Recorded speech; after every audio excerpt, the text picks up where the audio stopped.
বর্তমান যে সময়টি আমরা একটি ক্রান্তিকাল পার করছি।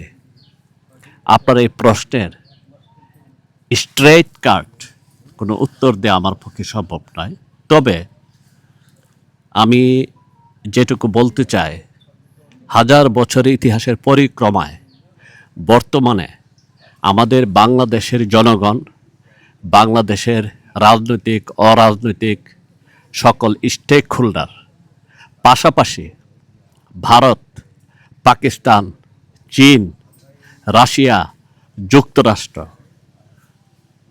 এই টোটাল কম্বিনেশনে ইকুয়েশনে একটি যে দলকে তারা সমন্বয় করে গঠন করতে পারে সরকার, ওই রকম একটি দলই ক্ষমতায় আসবে।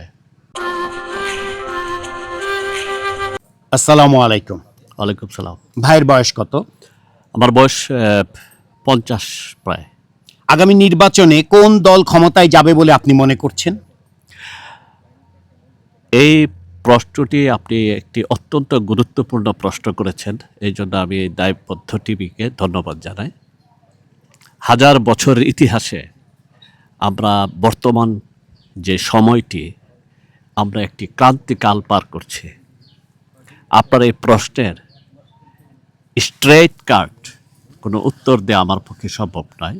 তবে আমি যেটুকু বলতে চাই, হাজার বছরের ইতিহাসের পরিক্রমায় বর্তমানে আমাদের বাংলাদেশের জনগণ, বাংলাদেশের রাজনৈতিক অরাজনৈতিক সকল স্টেক হোল্ডার, পাশাপাশি ভারত, পাকিস্তান, চীন, রাশিয়া, যুক্তরাষ্ট্র,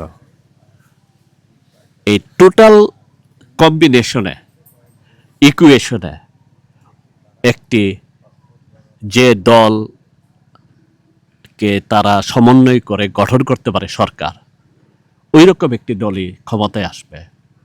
এটি ঠিক বাংলাদেশের জনগণের উপরও কিছুটা নির্ভর করে। তবে ভূ রাজনৈতিক ক্ষেত্রে পৃথিবীর পরাশক্তিগুলির যে ব্যালেন্স, ভারসাম্য, এটিও এখানে প্রভাব রাখবে বলে মনে করি। এবং সেখানে যে কোনো দলই ক্ষমতায় চলে আসতে পারে।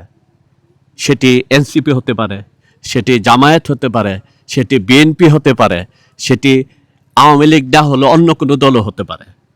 বর্তমানে দেশে কি শান্তি আছে? বর্তমানে শান্তি, আমরা যে বেঁচে আছি, এটাই আমার কাছে একটি পরম শান্তিপূর্ণ অবস্থানে আছি। আমি খুব শান্তিতে আছি, কারণ আমি বেঁচে আছি। দার্শনিক ডেকার্ট বলেছেন, আমি যেহেতু চিন্তা করতে পারছি, সেহেতু আমি নিশ্চিত আমি জীবিত আছি, আমার অস্তিত্ব আছে। এই বাংলাদেশে যেহেতু আমি জীবিত আছি, সুস্থ আছি, আপনার সাথে ইন্টারভিউতে কথা বলতে পারছি, অবশ্যই আমি শান্তিতে আছি। প্রধান উপদেষ্টা জাতির উদ্দেশ্যে ভাষণে ঘোষণা করেছেন আগামী ফেব্রুয়ারিতে জুলাই সনদ বাস্তবায়নের জন্য যে গণভোট, সেই গণভোট এবং সেই সাথে জাতীয় সংসদ নির্বাচন একই সাথে হবে। এই বিষয়টিকে বর্তমানে বৃহৎ দল বিএনপি স্বাগত জানিয়েছে, কিন্তু জামাতে ইসলামী সহ কয়েকটি দল এই বিষয়টিকে প্রত্যাখ্যান করেছে। তা আপনি এই বিষয়টি কিভাবে দেখছেন? আমি বিষয়টিকে খুব সরলভাবে দেখছি।